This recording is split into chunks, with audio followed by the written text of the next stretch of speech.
매일 아침 하나님과 함께 누리는 하늘의 양식, 오늘 만나. 내가 말하기를 내가 어떻게 하든지 너를 자네들 중에 두며 허다한 나라들 중에 아름다운 기업인 이 귀한 땅을 내게 주리라 하였고, 내가 다시 말하기를 너희가 나를 나의 아버지라 하고 나를 떠나지 말 것이니라 하였노라. 그런데 이스라엘 족속아, 마치 아내가 그의 남편을 속이고 떠나감같이 너희가 확실히 나를 속였느니라. 여호와의 말씀이니라.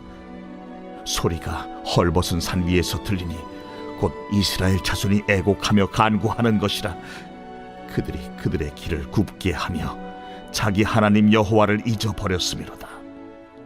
배역한 자식들아, 돌아오라. 내가 너희의 배역함을 고치리라 하시니라.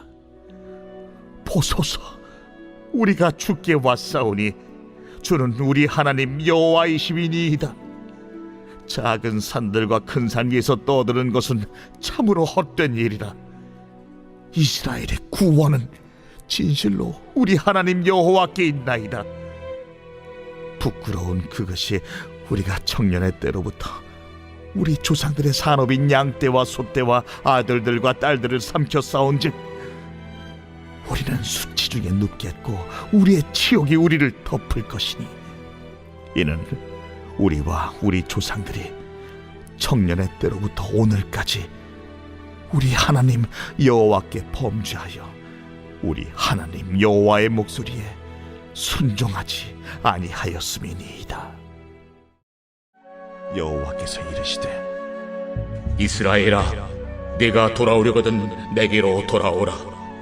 네가 만일 나의 목전에서 가증한 것을 버리고 네가 흔들리지 아니하며 진실과 정의와 공의로 여호와의 삶을 두고 맹세하면 나라들이 나로 말미암아 스스로 복을 빌며 나로 말미암아 자랑하리라. 여호와께서 유다와 예루살렘 사람에게 이와 같이 이르노라. 너희 묵은 땅을 갈고 가시덤불에 파종하지 말라. 유다인과 예루살렘 주민들아, 너희는 스스로 할 일을 행하여 너희 마음 가죽을 베고 나 여호와께 속하라. 그리하지 아니하면 너의 악행으로 말미암아 나의 분노가 불같이 일어나 사르리니 그것을 끌 자가 없으리라. 돌아오라는 회개의 메시지가 연이어 선포됩니다. 돌아오도록 말씀하시고 친절하게 회개의 방법이 알려지고 있습니다. 먼저 돌아오라고 말씀하시는 분의 품성이 드러나고 있습니다. 회개를 명령하시는 하나님은 이스라엘의 아버지십니다. 돌아가야 할 분이 누구신지 명확하게 나타나죠. 폭군과 같이 배은망덕한 일을 처벌하기 위해 돌아오라고 하시는 것이 아닙니다. 누가복음 15장에 둘째 아들을 기다리시다가 뛰어 마중 나가 얼싸 안은 아버지의 모습입니다. 얼마나 은혜로운지 모르겠습니다. 만일 돌아가는데 내 잘못에 무거운 처벌을 내리려 부르는 것이라면 돌아가고 싶지 않을 것입니다. 그런데 그것이 아니란 말이죠. 예레미야 3장 19절 말씀에도 나오듯 하나님은 이스라엘과 유다를 자녀로 두셨고 그들은 하나님을 아버지라 불렀습니다. 비록 자녀들은 아버지를 떠났고 방탕함 가운데 살았었죠. 하지만 이제 사랑을 포기하지 않으신 아버지는 자녀들을 부르십니다. 22절에는 배역한 자식들에게 돌아오라고 아버지께서 고쳐주시겠다고 하십니다. 하나님은 폭군이 아닌, 엄벌하려 기다리는 분이 아닌 자녀를 품고 회복하게 해주시려는 아버지로서 회개의 초청을 하고 계십니다. 회개의 방향은 역시 하나님께로 돌아가는 것이죠. 그들은 생수의 근원이신 하나님을 버렸고 스스로 웅덩이를 파고 물을 가두지 못할 터진 웅덩이에 의지했습니다. 물을 담고 갈증을 해결하지 못하는 터진 웅덩이는 이방 우상들이었죠. 생수의 근원 하나님을 버리고 헛된 웅덩이에 의존한 그들의 삶은 망가질 뿐이었습니다.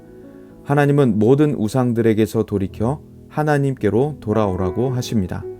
그들의 잘못된 헛수고를 버리고 진정한 생수, 영원하고 참된 하나님 아버지께로 돌아오라고 두 팔 벌려 초대하고 계십니다. 회개하며 돌아오는 그들은 하나님의 고침을 받게 되죠. 그들은 묵은 땅을 갈아 살아가게 됩니다.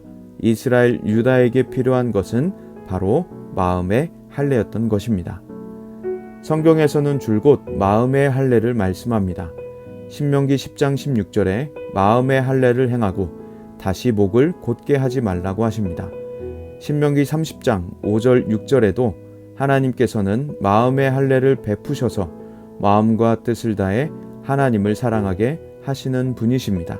그리고 생명을 얻게 하시는 분이시죠. 구약뿐 아니라 신약에서도 로마서 2장 29절 할례는 마음에 하라고 말씀하고 있습니다. 사람은 끊임없이 마음에 세상의 퇴적물이 쌓이지 않게 해야 하며 하나님을 향한 순전한 사랑이 남도록 매일의 할례를 받아야만 합니다.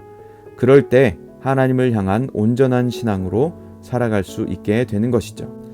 이처럼 회개는 모든 사람에게 필요한 것입니다. 로마서 3장에 설명하듯 모든 사람이 죄를 범하였음에 하나님의 영광에 이르지 못한다고 하죠. 회개는 모든 이들이 경험해야만 하는 것이란 말입니다.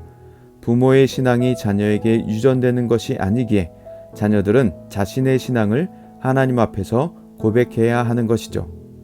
웨인 그루뎀은 회개를 이렇게 정의합니다. 회개는 죄로 인한 참된 애통과 죄에 대한 단념이며 죄를 멀리하고 그리스도께 순종하며 행하겠다는 신실한 헌신이다. 회개는 죄가 나쁘다는 사실에 대한 이해로 지적 이해가 일어납니다. 또한 죄에 대한 애통과 미움으로 죄에 대한 감정적 인정이 일어나게 되죠. 그리고 죄를 끊고 그리스도께 순종하는 삶을 살기로 결단하는 의지적 결단이 일어납니다.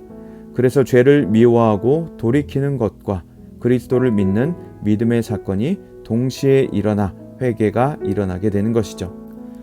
앞서 살펴본 것과 같이 우리는 회개가 일시적인 변화가 아니란 것을 보았습니다. 회개는 지성적, 감정적, 의지적 죄로부터 떠나고 그리스도께 가까이 가서 순복하는 것을 말합니다. 우리의 삶에 이러한 전인적 회개가 성화가 매일 매순간 일어나야 하는 것이죠. 우리가 이런 성화의 삶을 게을리 해나갈 때면 우리 역시 하나님을 떠날 수밖에 없는 사람이 되고 말 것입니다. 특히 우리가 경계할 것은 우리가 만들어내는 신입니다. 생수의 근원 대신 하나님을 버리고 스스로 판 웅덩이에 물이 조금 고인다고 해서 그것을 의지해서는 안 되는 것입니다. 우리는 우리 삶이 잘 풀린다고 여길 때, 잘 되어간다고 여길 때 마치 내가 이룬 것처럼 여겨 교만해질 때가 있습니다. 하나님을 잊어버리고 겸손하지 못할 때가 있는 것이죠. 우리가 경계해야 하는 것입니다. 우리는 늘 하나님을 잊지 말아야 하고 평안할 때도 형통할 때도 하나님 하신 일을 바라보고 감사해야 할 줄 믿습니다. 스펄전은 기도하지 않고 성공했다면 성공한 그것 때문에 망한다고 말합니다.